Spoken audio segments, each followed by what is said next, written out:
Ayan. So, nandito po tayo ngayon sa Quezon, Nueva Ecija. Tinitingnan po natin kung ano yung lagay nung pinatutuyo po nilang uling or charcoal briquettes.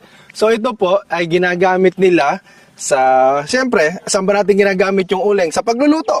So, dito naman ginagawa yung uling na ginagamit nila. Yung uling na to, ito yung ginagamit nila sa kanilang roasted banga. Yan. So, ate, ano ba yung benefit, ano ba yung maganda sa uling na yan?